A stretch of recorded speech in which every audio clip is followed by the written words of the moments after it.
ঘুরলাম, তারপরে বেশ আলাপ করলাম, কাস্টমারের সাথে আলাপ করলাম। সে মিলে আলহামদুলিল্লাহ হাটের সঠিক অবস্থা আছে এবং প্রত্যেকটা ব্যাপারে নিরাপত্তায় কি ধরনের ব্যবস্থা নিয়েছেন? নিরাপত্তায় তো পুলিশ প্রশাসন তো আছেই, পাশাপাশি আমাদের 250 করে আমাদের হাট কর্তৃপক্ষের ভলেন্টিয়ার আছে। আমরা একদম টোটাল সব মানুষ, সাভারের মানুষের ব্যবসায়ী যারা আছে সবাই আশ্বস্ত করতে চাই যে আপনাদের সাভার পৌরসভার একমাত্র গরু হাট হাট নিরাপদে কেনাকাটা করতে না। এখন হ্যাঁ, এক্সপার্ট আছে আমাদের এখানে আছে, যারা শনাক্ত করা। ক্রেতা এবং বিক্রেতা বিশেষ করে যারা দূর দূরান্ত থেকে আসছে তাদের জন্য কি ধরনের ব্যবস্থা রাখা হয়েছে?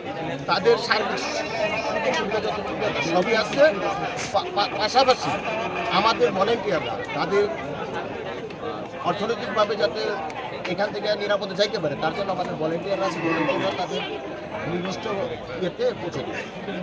আর ব্যাংকিং সুবিধা সাভার যেহেতু হাটে না, সাভার পৌরসভায় একমাত্র বৈধ হাট, এখানে আপনার নিরাপদে স্বাচ্ছন্দ্যে কুরবানির পশু ক্রয় বিক্রয় করতে পারবেন। এবং সবার আশা আহ্বান জানাচ্ছি যে আপনারা আসেন, হাটের সার্বিক অবস্থা খুবই ভালো। আচ্ছা, আমরা আরেকটা কথা শুনতে পেরেছি যে আপনারা ওই স্কুল মাদ্রাসা থেকে যদি কেউ আসে তাদের জন্য নাকি একটা বিশেষ ছাড় রাখছে। আছে, এটা একটা ছাড় আছে। এরকম যদি কোনো এতিমখানাতে গরু নেয় তাহলেও ছাড় আছে। ঠিক আছে, এতিমদের জন্য যদি কেউ গরু নেয় তাহলেও আমরা একটা ছাড় করে দিচ্ছি।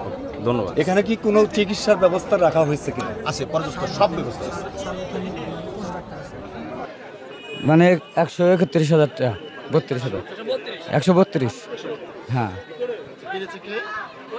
যে আঙ্কেল। আসসালামু আলাইকুম। ওয়ালাইকুম আসসালাম। 1,32,000। 32,000 জি। আমরা দেখতে পাচ্ছি কিন্তু এখানে আরেকটি গরু নিয়ে যাচ্ছে, সম্ভবত এটাও বিক্রি হয়েছে। আমরা কথা বলবো ক্রেতার সঙ্গে। 190, 1,90,000। হ্যাঁ, কাজিরহাট, পাবনা। হ্যাঁ, 17টা, 3টে হয়েছে। হ্যাঁ।